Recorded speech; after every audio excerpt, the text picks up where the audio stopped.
Welcome to the EcoHub podcast. Ready for takeoff? Not so fast. Ooh. Today's deep dive explores whether international travel is becoming a luxury. It's definitely a hot topic right now. Lots to unpack there. Exactly. So to guide our exploration, we're turning to this report. It's from the Daiichi Life Research Institute, not the catchiest title, just #2.pdf. Okay. But it's packed with insights about the rising cost of international travel. And it's super recent, published on March 8th, 2024. Oh, wow. So hot off the presses. Fresh insights. One of the first things that jumped out at me was this sort of ironic situation. Tourists are flocking back to Japan now that pandemic restrictions have eased. Right. But the Japanese themselves aren't exactly rushing to travel abroad. Interesting. So like a reverse travel boom. Kind of. The report says that while inbound tourism has pretty much rebounded to pre-pandemic levels, at least as of January 2024, outbound travel by Japanese citizens is lagging behind. How far behind are we talking? Only about 60% of what it used to be. Wow. That's a big difference. Why aren't people in Japan traveling internationally as much? Well, I think one culprit is pretty clear.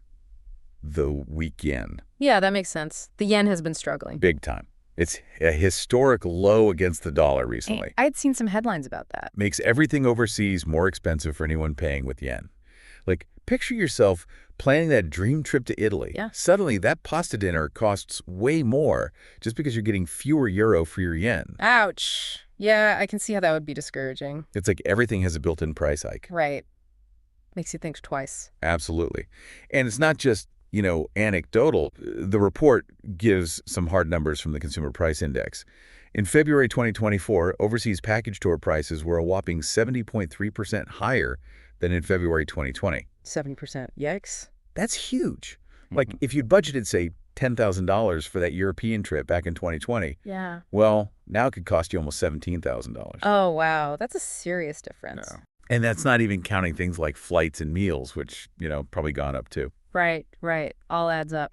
So, yeah, the yen's depreciation against other currencies is also pretty significant, over 25% against both the US dollar and the euro during that same period. So it's not just Europe that's more expensive. It's pretty much everywhere. Basically. Plus, on top of the weak yen, we've got global inflation doing its thing. Right. Of course. Oh, and remember those pesky fuel surcharges on flights? Oh, yeah. I thought those were going down. They were for a while, but they're creeping back up. The figures. It really feels like a perfect storm of things pushing up the cost of travel. No wonder people are hesitant to travel abroad.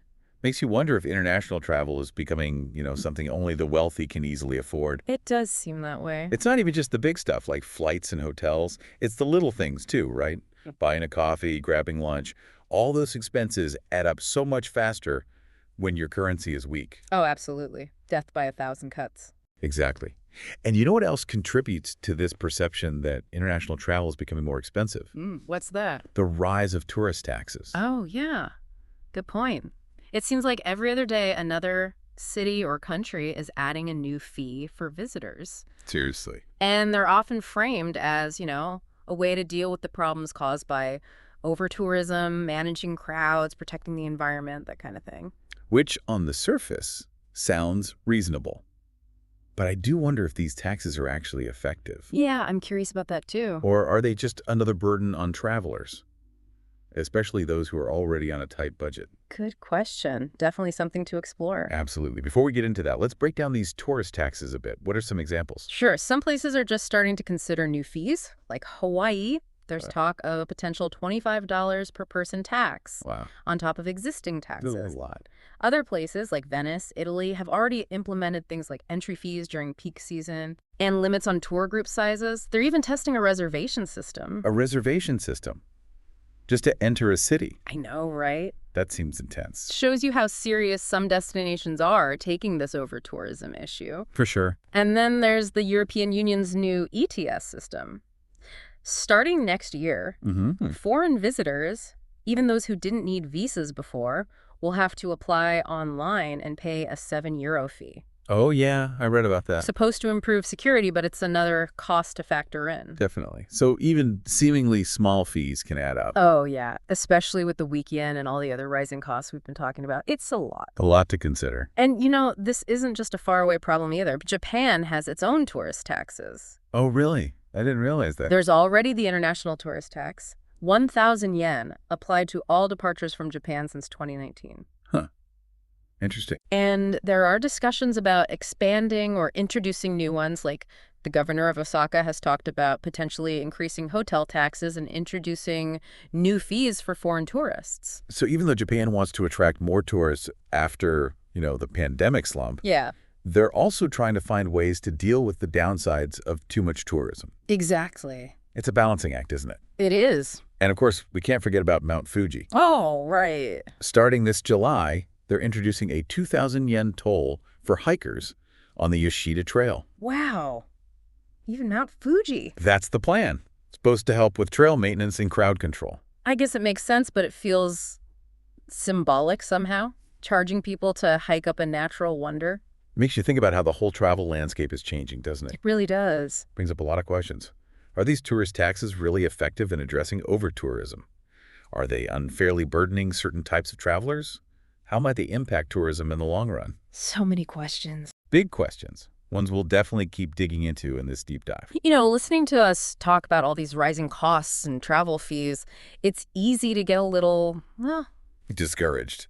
Yeah, it's not exactly the most uplifting picture. it's not, but I think it's important to remember that, people are pretty adaptable. That's true, especially when it comes to travel. Right. And we're already seeing some interesting trends emerge, people finding creative ways to, To deal with this new landscape. exactly, to navigate it all. For sure.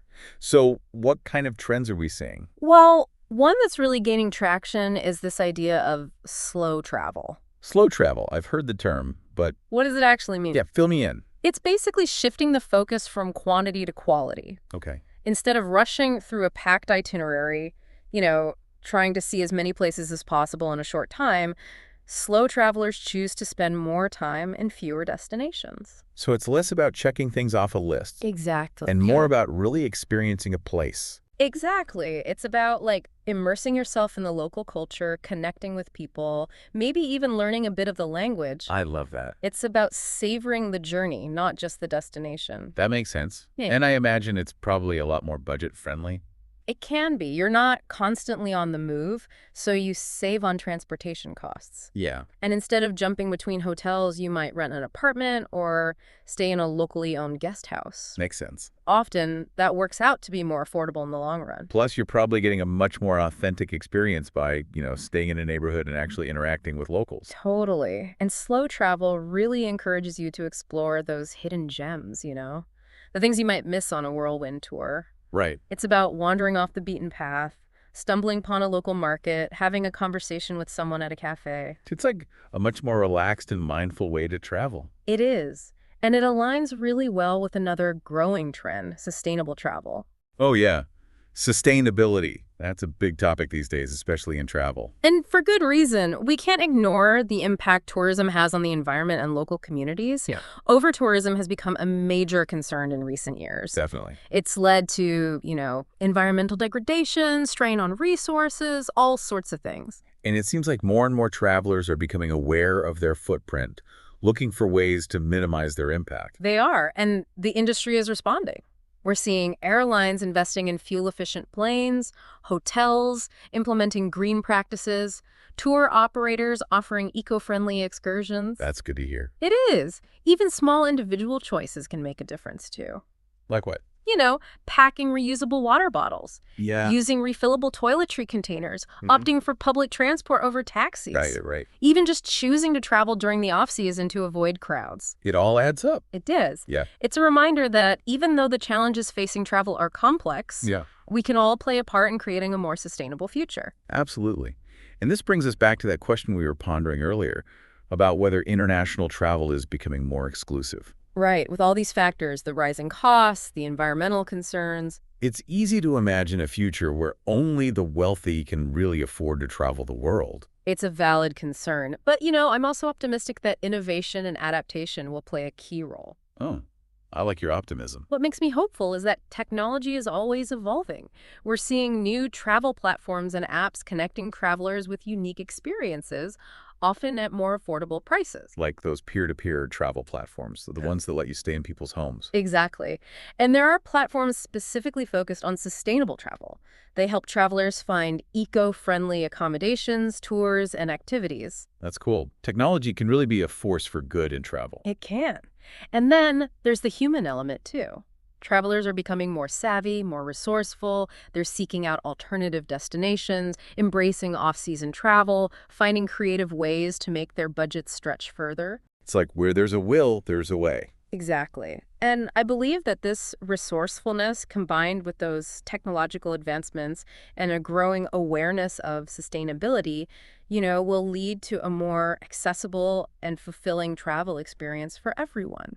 I like that. So it's not all doom and gloom for international travel. Not at all. I think we're entering a new era, one that's more mindful, more sustainable, and maybe even richer than before. That's a great way to look at it. It's a reminder that travel is about so much more than just, ticking off destinations. It's about embracing the journey, connecting with the world, creating memories that will last. Beautifully said. And speaking of creative solutions, I thought it might be fun to share some specific examples of how people are adapting to this changing landscape. Yeah. Real world inspiration. Oh, yeah. Let's hear it. Well, one trend that's been gaining a lot of momentum, especially with the rise of remote work, is the workation. Workations.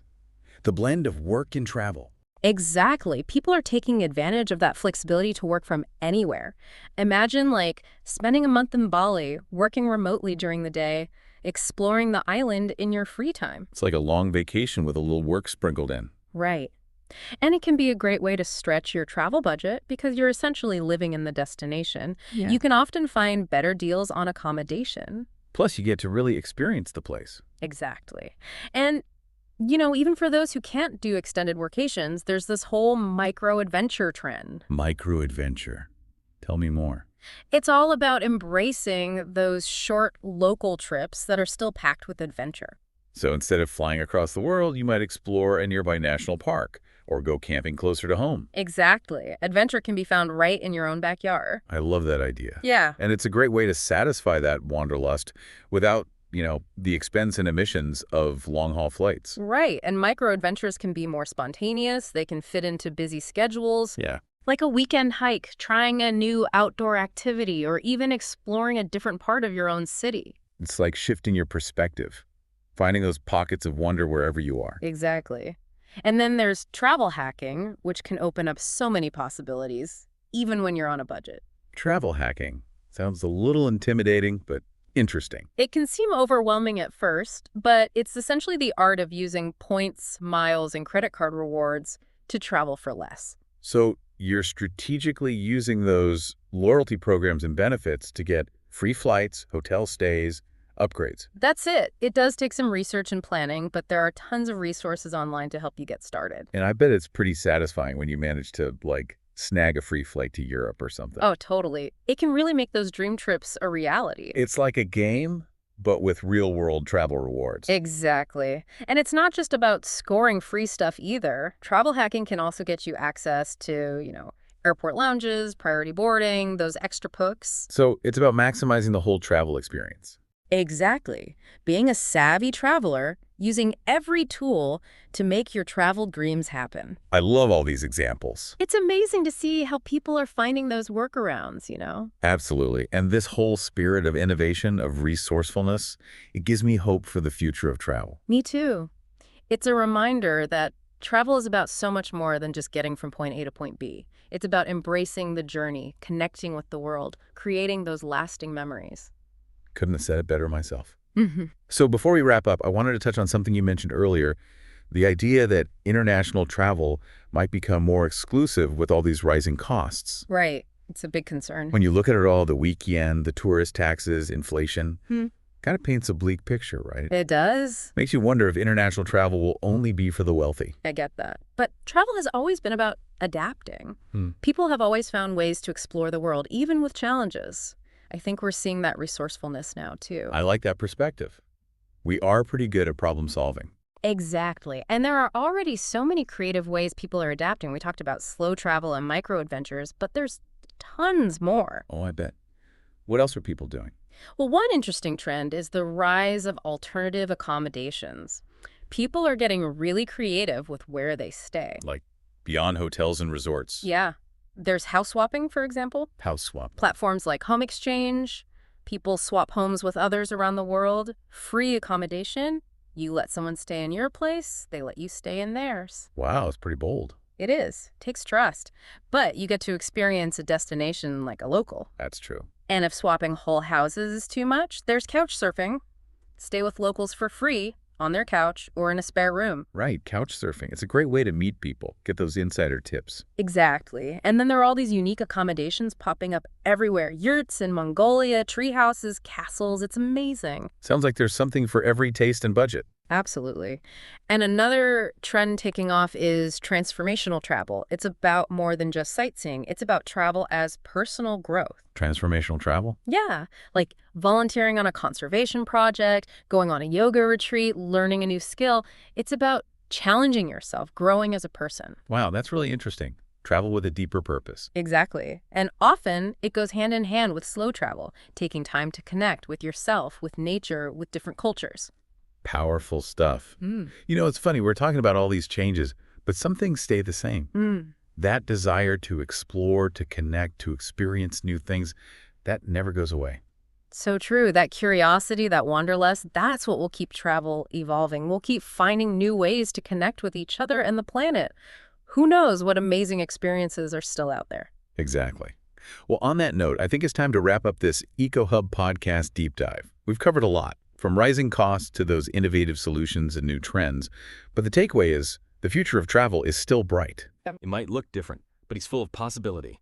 Thanks for joining us on this exploration. Until next time, happy travels wherever your journey may take you.